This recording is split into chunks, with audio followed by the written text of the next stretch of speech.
rivalry, overjoyed, cheerful, kindness, rock, laugh, amaze, wonder, smiles, laws. And we are live. Welcome to the broadcast. Welcome to Live with Rock, a joint YouTube venture with MLM Warriors, who we are streaming on his channel, of course. I'm Rock, and when this broadcast is over, within about 48 hours, I'll have the video up on Rock Law. And we have an exciting guest, but before I go into that, this is just to give a little, and the guest is Tim Swartz, just to give a little bit of information so Tim kind of knows his audience. We are streaming, or rather, MLM Warriors and Rock Laws are part of the GGY Global Genuine YouTube, what I call the network. And that network has lots of viewers. We go from, if we started in the UK, we go from the UK down south to across the pond, of course, down south to have a viewer and possible watcher in Jamaica. And then Florida, we have viewers, and we come on up the East Coast and we have a New York viewer possible, and Canada on into Canada. Then we come back down to like Indiana, where me and Michael are stationed.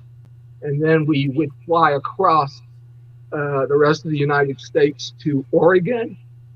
And then we'd hop on a ship and sail way over to Australia. That we have a couple of watchers out of Australia. That's probably a missing people. And I've got to do, since I talked about Australia, I got to say hello to Shannon and Mark, who are new rock friends of rock. And it's Saturday over there, where it's Friday evening over here. And hopefully they're not giving Tammy a hard time on this Saturday. Hopefully they're out playing ball and maybe finding a kangaroo. And those are my genuine network watchers, Tim. I also have a following along Asia, the Asian type countries of Hong Kong, along in Indonesia, and then I even do some watching, and they watch me from India and Pakistan. That's kind of that. So in going now into our guest for tonight, it's Tim Swartz. He's written several books. I watched a couple of, in doing my homework, Tim, watched a lot of your, several of your talks that you did on other people's YouTube broadcasts. And it was amazing. This one guy went into all of your accolades and achievements. It was like, and you both said it, the program was only going to be like an hour or 2 hour program, and he could have spent that entire time just telling the things that you've done. Several books. People can get your books by searching Tim R. Swartz on Amazon.com about paranormal. And paranormal, tonight we're going to have you talk about Tesla, because Tesla is the one I find a real interesting story on Tesla. But you covered UFOs, and that's where I learned you got your start, like in about the third or fourth grade in grade school. You had to do an essay on current events. You found a newspaper article and it was on UFOs, and you got pegged as the UFO kid, which I found interesting. That's a great story. And then in that story, you had kids coming to you talking when they got you alone. They wouldn't admit it as in a group of kids. That's when they teased you. But they would come to you alone and talk to you about their paranormal activities of seeing maybe their grandparents who had passed away, or seeing a flying saucer. That's when they would admit to you, and that was when, or as you collected stories. But moving on, you then, after high school, I know because I was a mate of yours, you went to Vincennes University where both me and you were studying broadcasting. And that's where you got your camera and editing skills, the radio skills. And I say camera and editing, I do remember that you were a big part and very good at the TV production part. And then later, it's like I find out, man, you're super in radio. But in talking about your TV part down at Vincennes, you worked on the letter shop a lot. You were a camera person in this program called the Letter Shop, which was a kids program, because the station that we worked at down there at Vincennes and a station that you worked later at for a big part of your chunk of your time, I think, was a PBS station. And for our viewers around the world who might not know what a PBS station is, it's public broadcast, or it stands for Public Broadcasting Station or System. Yeah, Public Broadcasting System. Yeah. System, which is funded, of course, because the word public's in there, it's funded by public, and it's also a large chunk of it is funded by the government. So a lot of the programs on a PBS station are supposed to be educational, I think, if I have that kind of grip. But when you left Vincennes, you first went off to a news, or more or less you went off and worked in photography, a videographer for news and at a Dayton TV station. And from what I've listened to, you've covered the networks of ABC, NBC, CBS. I think I even heard you might have been on CNN. I know you've been on the History Channel, along with a lot of radio stations. Where I really started finding out your background, or the fact you did paranormal stuff, was I've listened to Coast a lot of time, for years. And that's when the first time I heard Tim Swartz is going to be on Coast to Coast, I said, wait a minute, is this the Tim Swartz I know? And it was. So you have TV Emmys. Tim, I'll let you say a little bit on your background, and then we'll go into some of the paranormal stuff. But go ahead and clear up any stories that I just said, or expand on anything you'd like to expand on your background. Yeah, I'd forgotten about the letter shop. Wow. And that's, for the audience who may not know what that is, it was actually an educational puppet show, kind of like Muppets, where the puppeteers had to crouch down out of camera range, and operate their puppets, and that's wow. I'd forgotten about that. I ran into those guys a couple of times in my career at various locations, and they were still. I don't know if they ever did another television show, but they were still kind of the snarky guys that they were when they were at the college television station. And Greg, almost as soon as I graduated, I started working for Channel 2 in Terre Haute, and worked there for a couple of years, and then I worked for a little while at Channel 38 in the same market for about a year. Before they shut down the news department, and that's when I made the jump over then to Channel 7 in Dayton, Ohio. So yeah, my first broadcasting stations were news departments working in news as a videographer and a reporter, and then later when I got to Channel 20 in Indianapolis, I was the chief videographer, producer, worked with a lot of different stations all across the country and across the world, because a lot of PBS stations in local markets have a for-profit arm doing video production for a lot of the things that we would do, say like in Indianapolis, if there was like a big sporting event going on. A lot of markets, rather than sending their own crew, would hire a local crew, and that's what we would do. They would hire us, and then we would provide, either the camera work or the uplink facility, satellite uplinks, because at the time, Channel 20 was the only satellite uplink station in that market.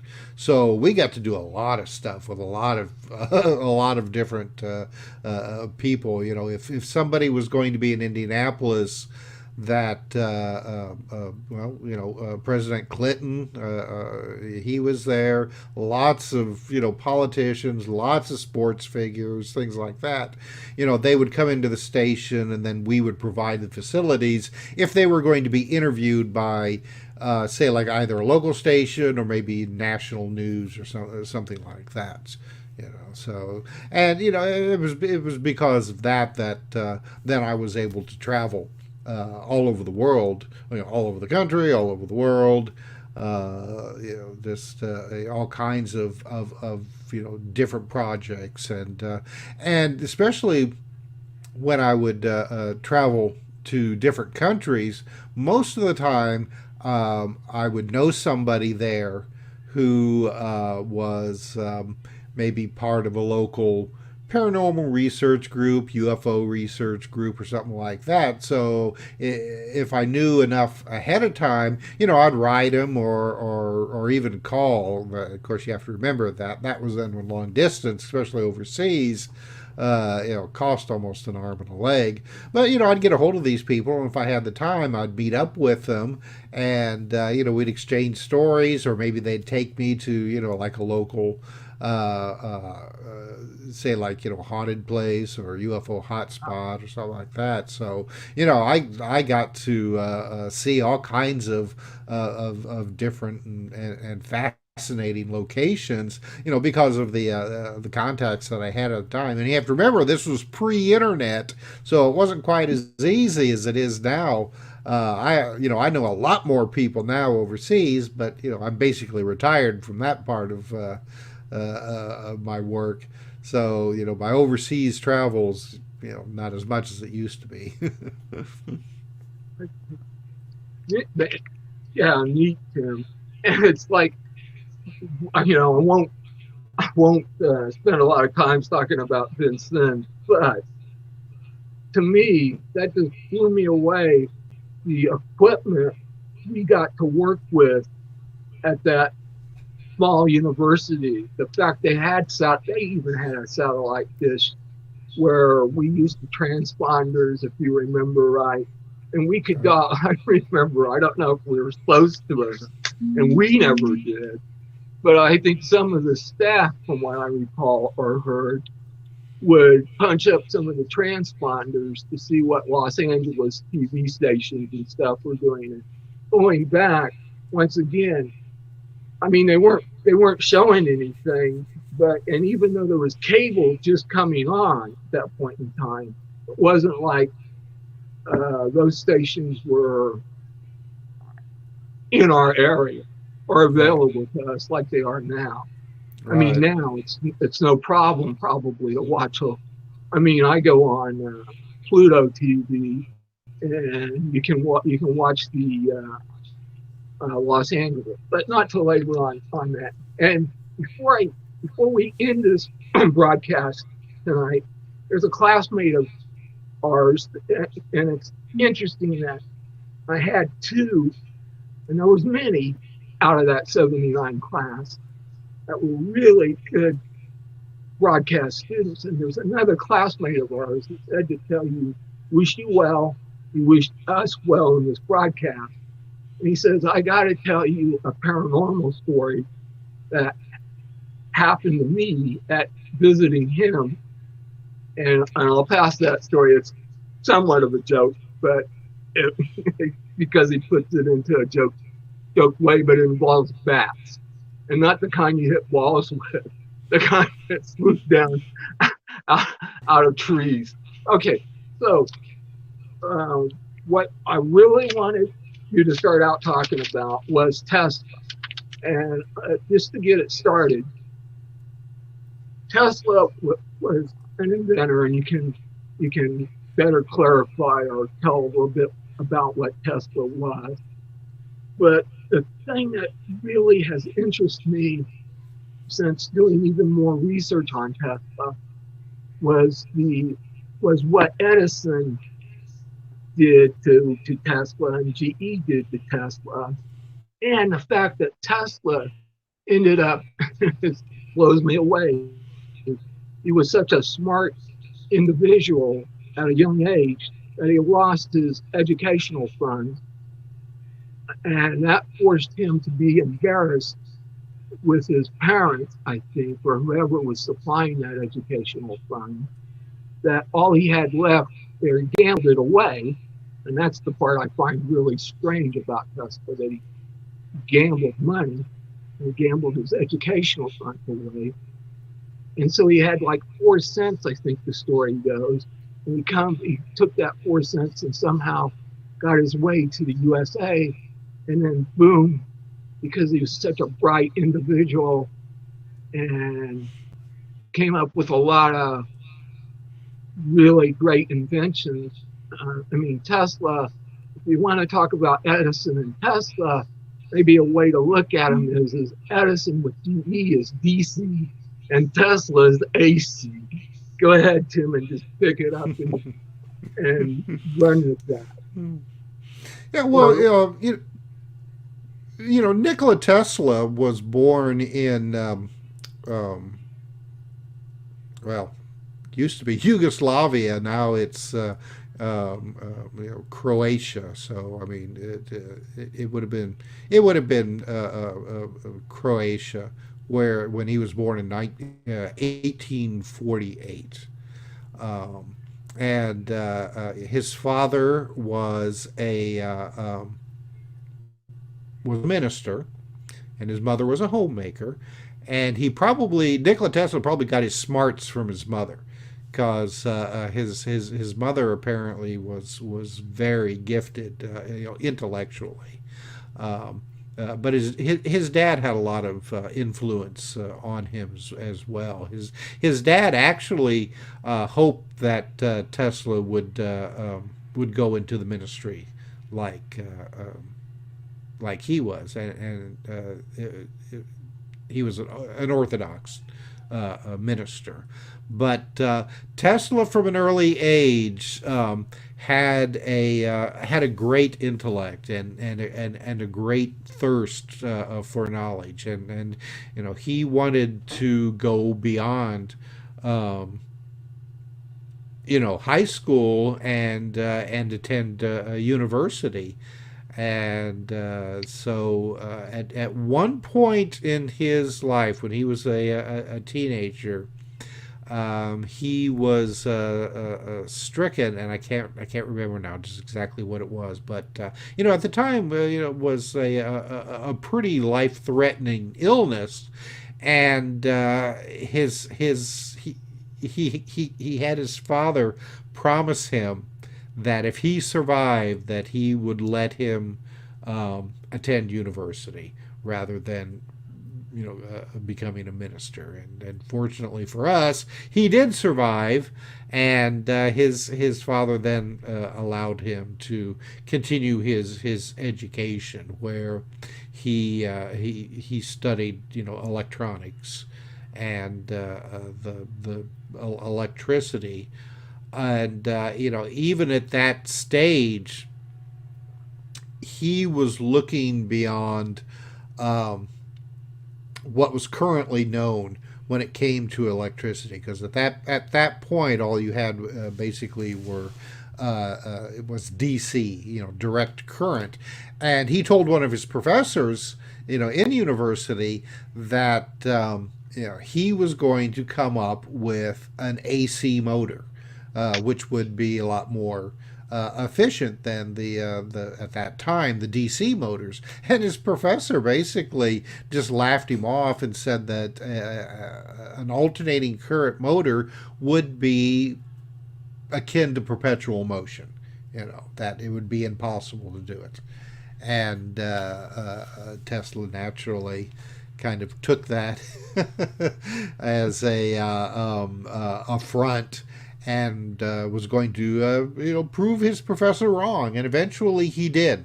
If it wasn't for Nikola Tesla, our modern technology, the way that electricity is delivered to our homes, to be able to do what we're doing now on YouTube, probably would somebody eventually would have come up with it, but a lot later, than Tesla did back in the because Tesla conceived of this in the late 19th century, and in fact, Tesla had this ability. And, some people say that, oh, well, maybe he was psychic, or, he could tap into, what's known as the Akashic record. But Tesla's ability was that if he had been mulling over an idea for a while, eventually he would have what he would call a vision, where this, whatever it was that he was working on, and I'll go back to the AC motor. He was walking in a park one day with a friend, just, not even talking about anything, and he got this vision of an AC motor in front of him. And as Tesla described it, it would sound almost like a hologram, because he could see like a 3D representation of this device in front of him. And mentally, he could turn it around in any direction. Mentally, he could take it apart. He could see all the components that needed to be go into its construction, put it all back together again. And when this happened to Tesla for the first time with this AC motor, he actually had to stop and with a stick draw in the dirt what he was seeing, because he was afraid he would lose it. You lose the idea. And that's really where the first concept of his type of AC motor came from, was this vision that he had. And so, he went and actually, built it based on what he saw in this vision, and it worked. So, thank heavens for Tesla. We wouldn't have alternating current as soon as we did if it wasn't for Tesla. Now, your story, Greg, about him gambling away his money, I'm not sure if that's true or not. I've heard that, and I've looked for information that would confirm or deny that, and it could just be one of these stories that comes out and has circulated about Tesla over the years. Kind of like the same story. That I'm sure you've heard this too, where, Tesla was not human, but he was like a transplanted alien, that a UFO, landed outside of his house, and, the baby Tesla was given to his mother, and that he's not a human being, that, he was an alien sent here. I don't think that story is quite, valid as well. However, when Tesla did come to the United States, he didn't have a lot of money. That he probably did had about 4 cents in his pocket. Okay. But he was given a letter of reference by the chancellor of the university that he attended. and it was written to Thomas Edison. Because at that time, Thomas Edison was the guy. He would have been the Elon Musk of the late 19th century. So Tesla immediately sought out Thomas Edison in New York and presented this letter of reference, and Thomas Edison, was impressed, by this very, because Tesla was a very handsome guy, very dapper, very well educated, and of course Edison was kind of this gruff, slovenly American. So he wasn't quite sure what to do, with this well-educated guy from Europe. So he gave Tesla this task to work on some projects for him, and I guess that offhandedly he told Tesla that if he got these projects finished in a certain amount of time, that he would give Tesla a bonus of, thousands of dollars. And Tesla, being the guy that he was, immediately went to it and had it all fixed in just a couple of weeks' time. When Edison's engineers had been stumped by these problems and had been working on them for quite a while, and Tesla by himself, fixed them in no time. So, Tesla shows back up into Edison's office and says, okay, everything's done. Where's my bonus? And, Edison refused to pay and basically told Tesla that Tesla just didn't understand, the American sense of humor. So right from early on, there was a lot of animosity between Tesla and Edison, and Tesla quit, and then basically went and spent a while digging ditches and doing other kinds of odd jobs to basically survive. But finally, he was able to attract some backers, some financiers, who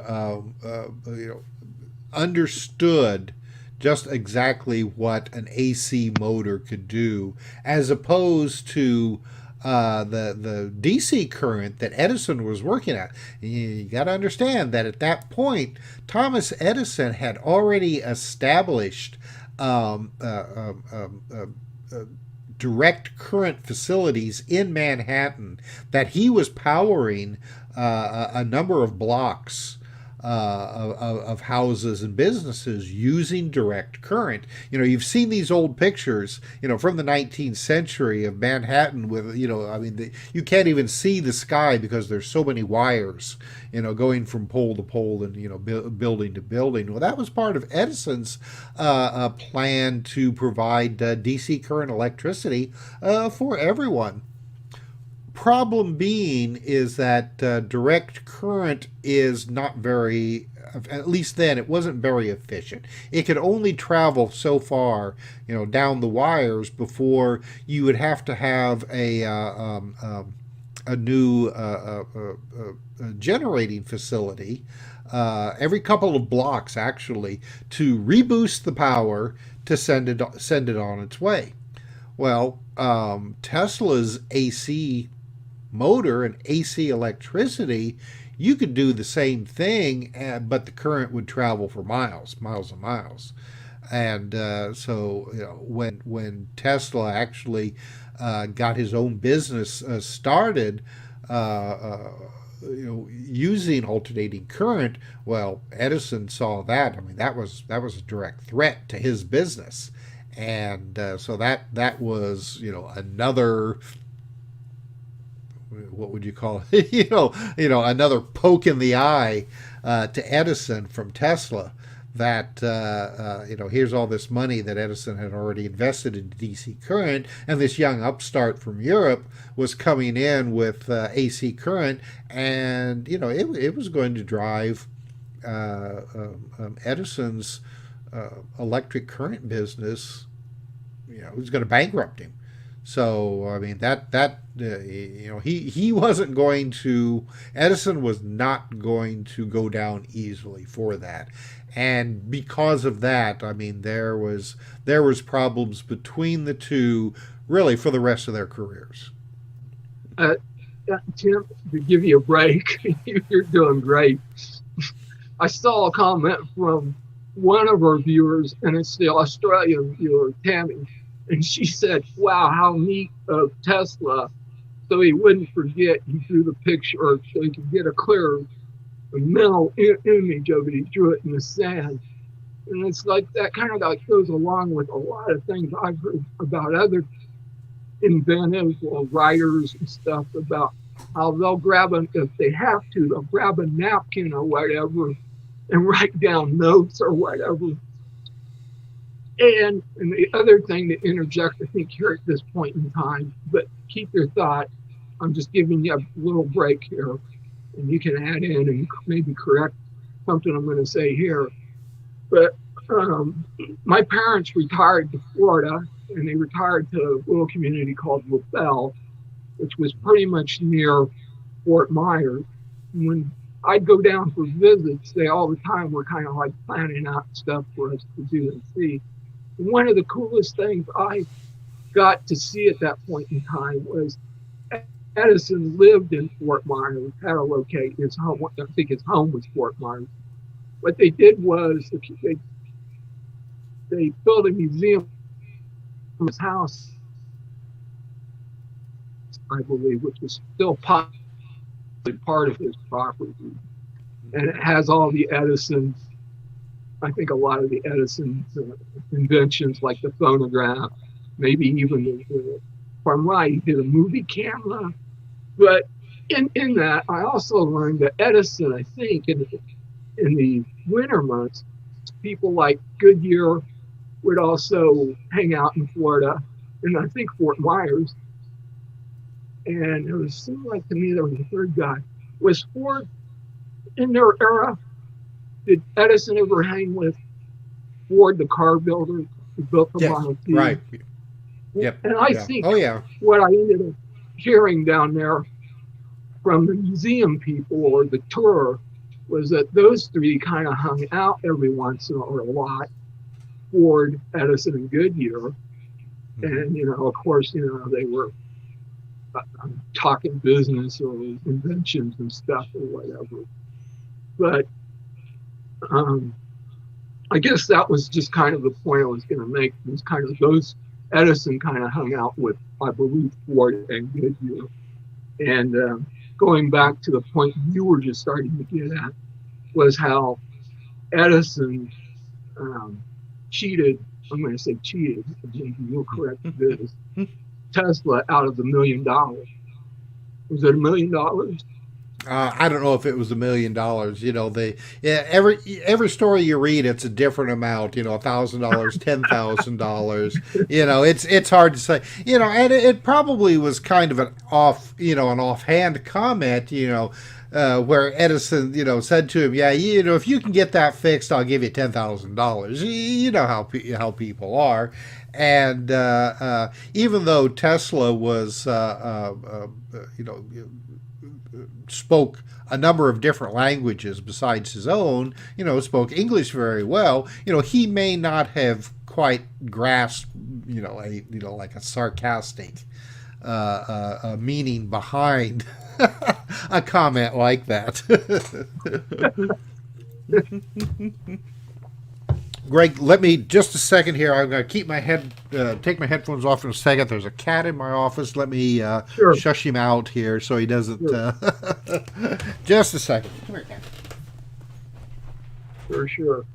There you go. Hopefully, when Tim comes back. That didn't take long. Oh, that didn't take long. I was wondering if the cat was going to pop in on you. Oh, he's done it before. But did you get to the World's Fair part yet, or were you headed that way? I was heading that way. Yeah. Go ahead, pick it up. Well, One of Tesla's dreams, and this was a dream that Tesla had ever since he was a kid. He saw a picture of Niagara Falls, and he was so impressed by that, by all of the power of that water thundering over the falls, that he made a promise to himself that somehow he was going to harness that power for the good of mankind. And that's one of the wonderful things about Tesla is that.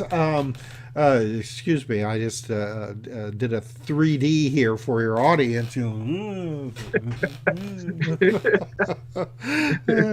But Tesla was always interested in doing things to benefit other people. To him, the money was nice, sure, but he was more interested in getting the money to help him create new inventions, new stuff to help people, to help the progress of mankind, and that was always Tesla's driving. The thing that drove him the most was that he was interested in helping carry mankind onward. He was a big believer in the idea of using technology to take us to that next step of evolution, and you can see that in the types of work that he did over the years. So once he had the money and the development of the AC motor and AC current, that he was able to start the project to build the first AC generating facility at Niagara Falls. It's still there today, and in fact, up until I don't know, maybe 20 years or not that long ago, they were still using the dynamos to generate electricity that Tesla originally developed and built with his engineers. So I mean that's how good Tesla was. I mean you had stuff that was able to keep generating power for probably not quite 100 years, but almost. So I mean and considering those electric dynamos are constantly spinning.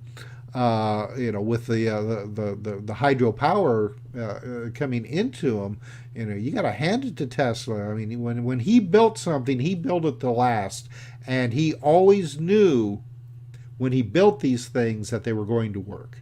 He wasn't the type of guy who would get money, make a lot of promises, maybe build something that would halfway work and then go on to his next thing. No, Tesla was the type of guy that if he said something was going to work, it was going to work. So after Tesla built this the electrical facility there at Niagara Falls, he won the contract to supply electricity for the New York World's Fair. All right. The electricity generated at Niagara Falls was going to be used for the first time ever to supply electricity for the New York World's Fair. However, the contract to deliver that electricity through wires and cables, went from Niagara Falls to New York, was won by the Edison company. So still, you had this competitiveness between the two, and as well, Edison had the patent rights to the incandescent light bulb. Right? He would not allow Tesla to use those light bulbs at the World's Fair. Yeah. He refused. He was like, okay, you can generate all the electricity you want, but you can't use incandescent light bulbs, we hold the patents of that, and I'm not going to let you use them. So Tesla was like, okay, I'll come up with my own light bulb. That's where we got fluorescent lights from. Tesla Okay. was the guy who developed fluorescent lights.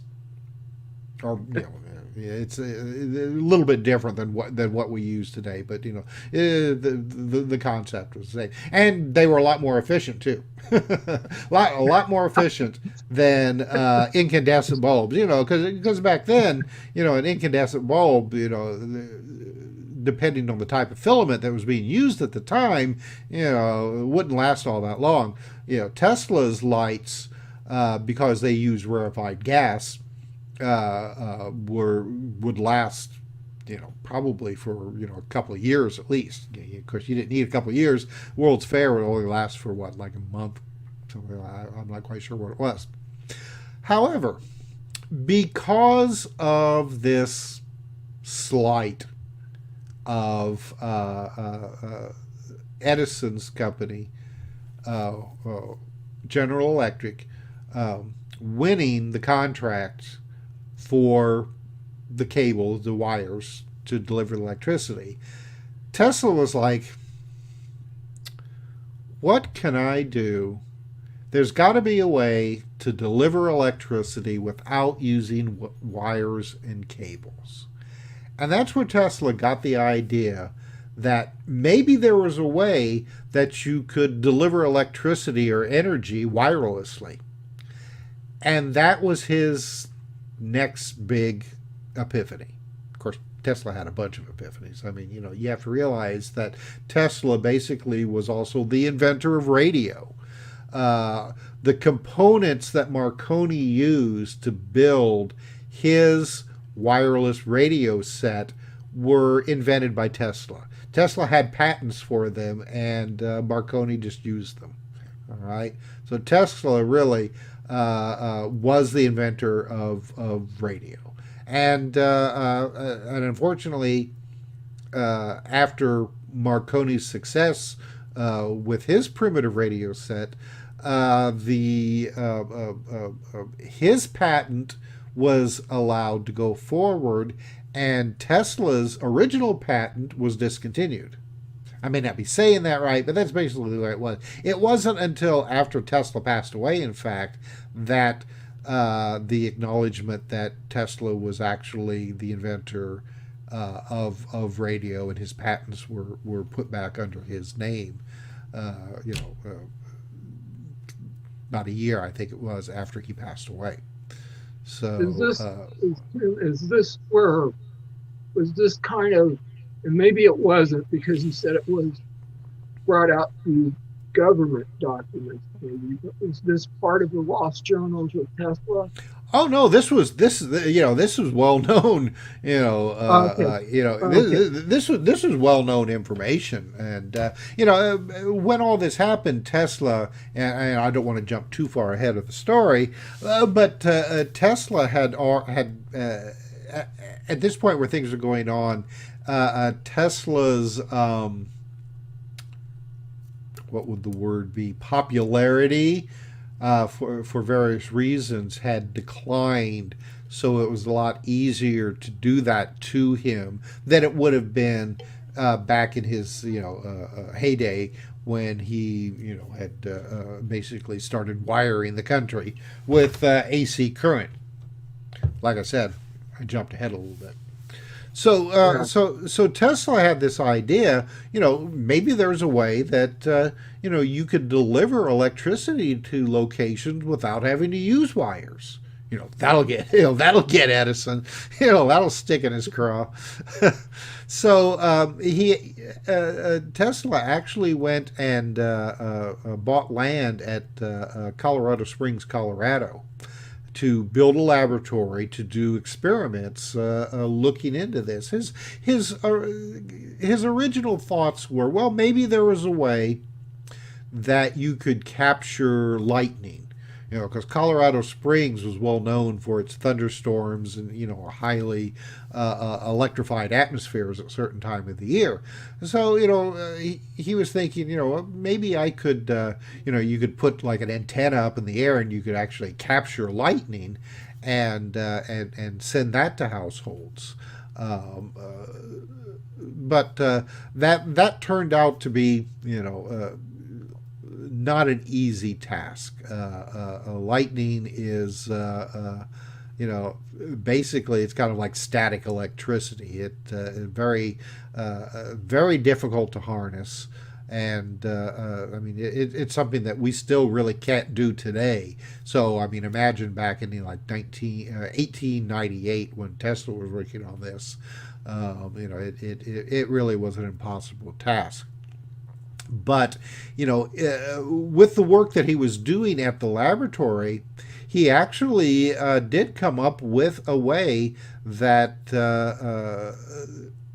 you could basically transmit electricity using both the atmosphere and the ground. And the unfortunate thing about this is that we really don't know, even today, just exactly how he did this.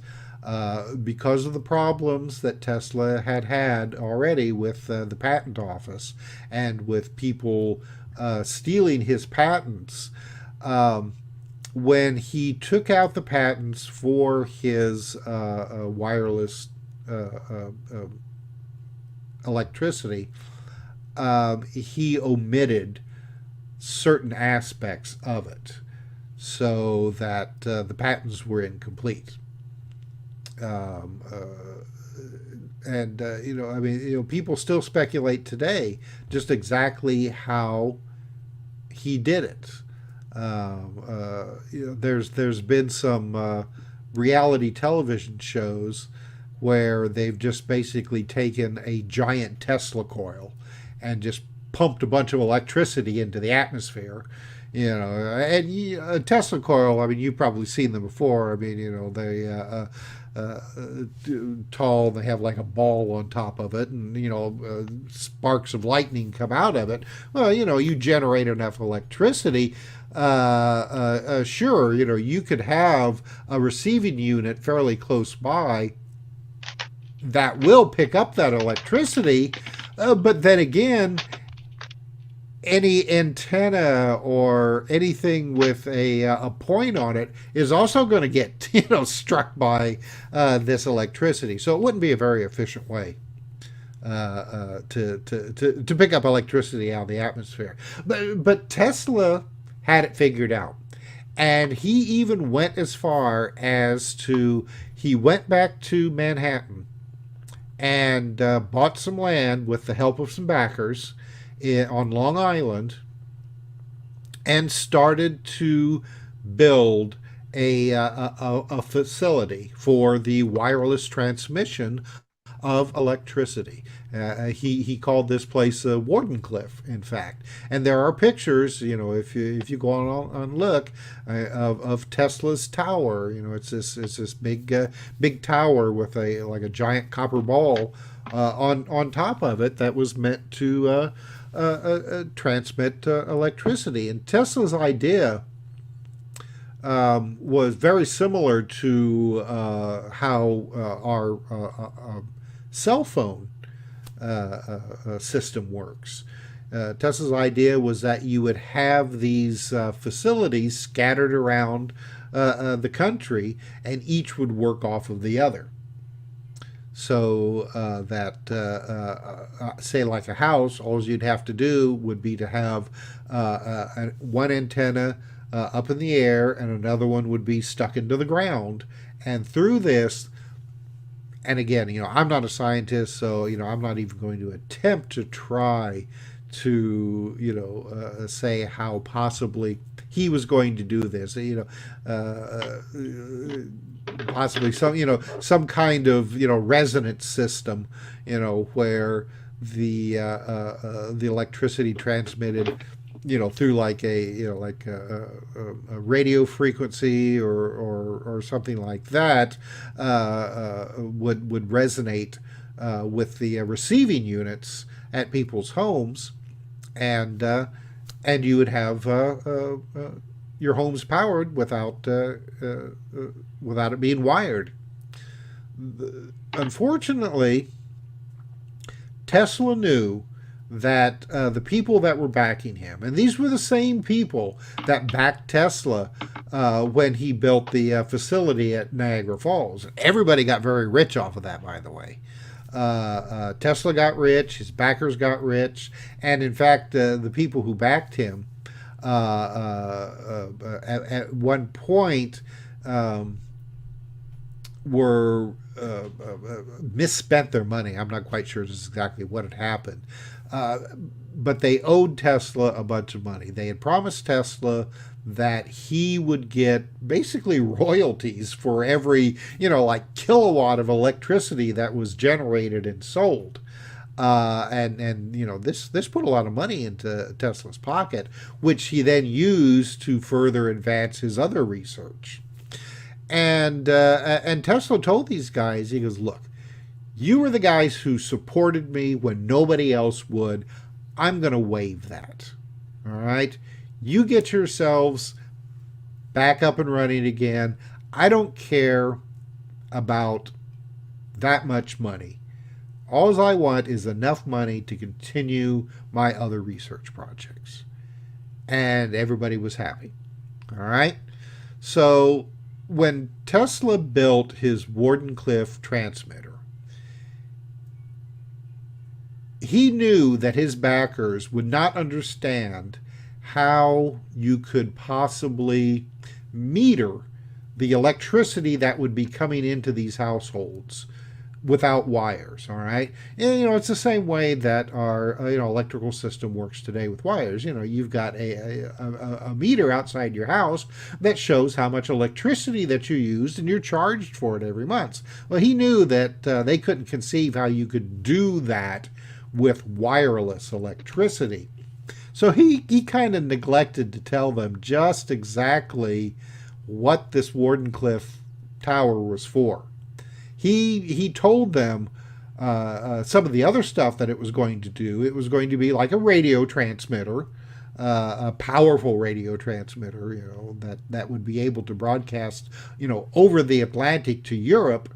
And when the technology caught up, you could also broadcast, say, telephones.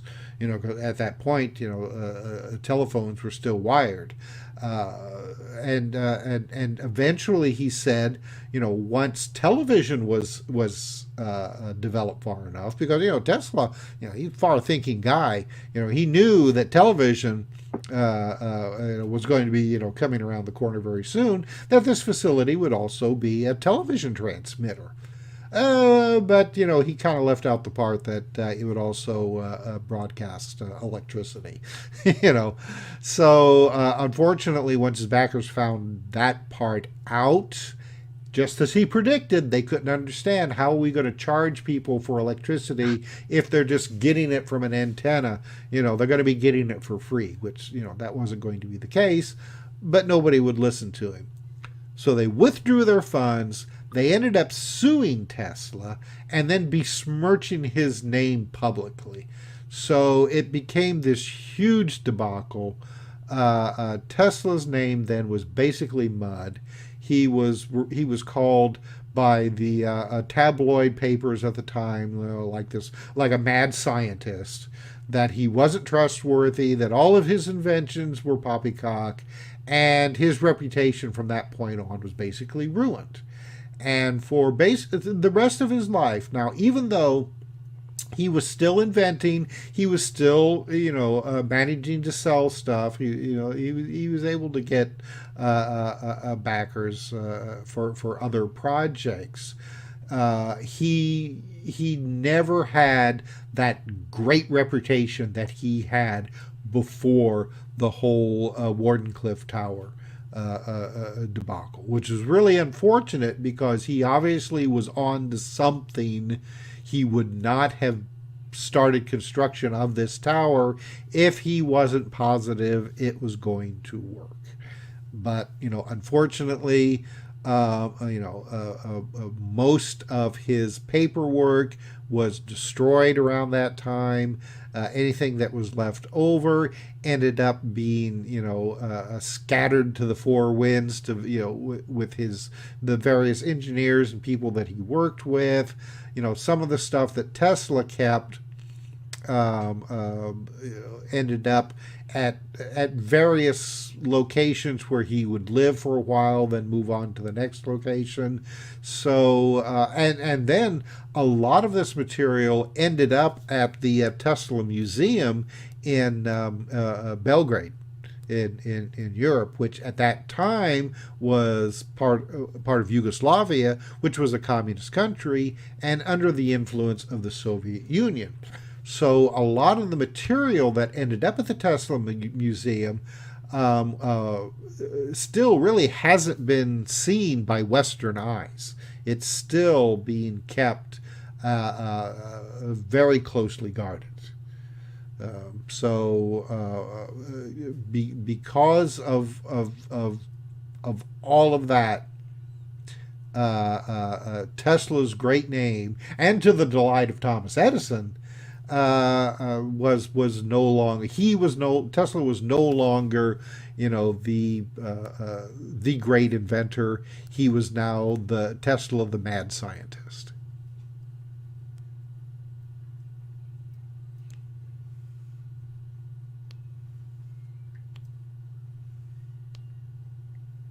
So now you can ask Tim, your next question. The reason why I went to headphones is I lost the audio on the smartphone, so in delaying when you stop there. Oh, okay. Yeah. So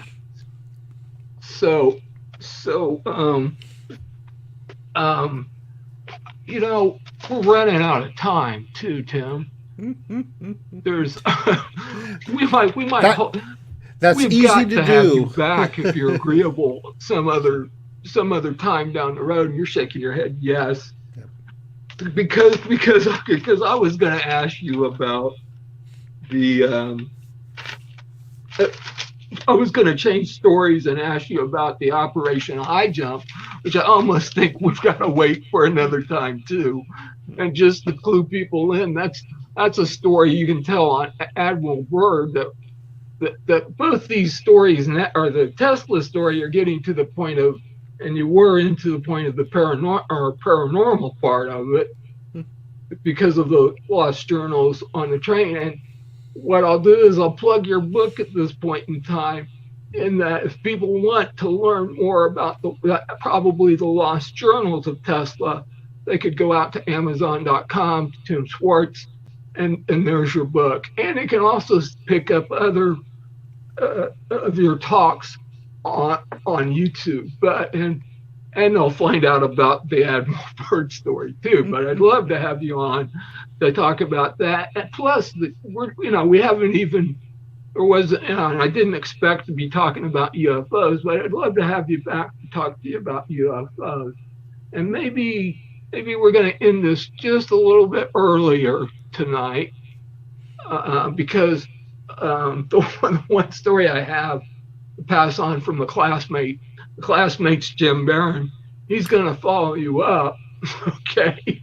And he wanted me to tell you the story about, I go up to visit him, and this is like,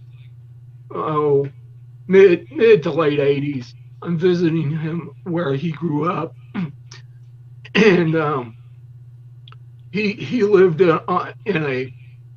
an apartment that was like I'd say it was an old motel, but was turned into renting efficiency apartments out. And so he had the one on the inn, which was really nice because when I got there, we took lawn chairs out into the backyard. It was nice weather. We're out there sitting and drinking, iced tea or Coke or something. And there was this like big, huge tree. And so as the evenings, as the sun's going down, and it was a hot evening, the mosquitoes are out there, and they were starting to bite us. And all of a sudden, I look up and I said, "Wow, what kind of bird is that?" And because they were like these birds I thought were birds, I should have known better because I've seen bats before. We're swooping down out of the tree. And they kept getting closer. It was like Jim says, the paranormal story to tell you is, and he was joking, of course, but he wishes you great good wishes and everything, Tim. But the paranormal thing was a bat appears and Greg disappears because it was when the last bat that swooped down came within a few feet of me. I said, "Okay, Jim, it's time to go inside." So, Tim, to wrap it up, do you have any final comments? Well, I just want to say that I'm more than happy to come back and talk about, because each one of these subjects that you want to talk about would really take up an entire show, just like Tesla. And I mean, and we just talked about just a little bit about Tesla. We didn't even get into, like how he died and what the government did and how his name disappeared for a long time. Only now is he's coming back into favor again. But anytime you want me back on, I'm more than happy to join you and your audience.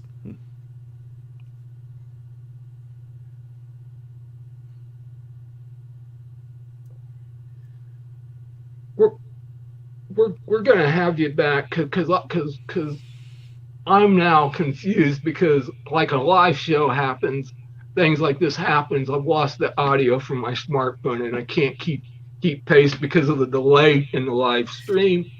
So we're wrapping this up, and thank you very much, Tim. We're definitely going to have you back to continue the Tesla story at some point in time, and to go into UFOs and even the Abergory. So thank you very much, Tim. Your books are on Amazon.com. Website. Before we close, go ahead and give out your address of your website. Sure, it's conspiracyjournal.com, spelled just the way it sounds, conspiracyjournal.com.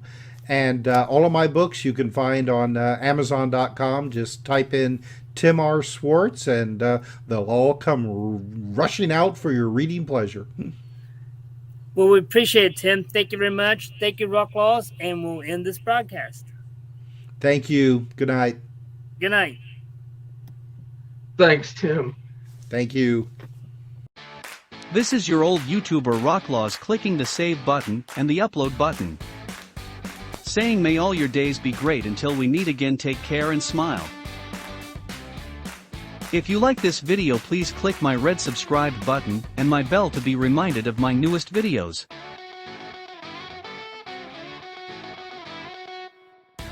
You can also follow me on Twitch TV at Rocklaw, Instagram /Rocklaw59, Twitter /Rocklaw59. This is a Piece of Outside video production. Music by www.bensound.com. Voices by Emma Warriors. You can find us at https://www.youtube.com/c/Warriors. Thank you.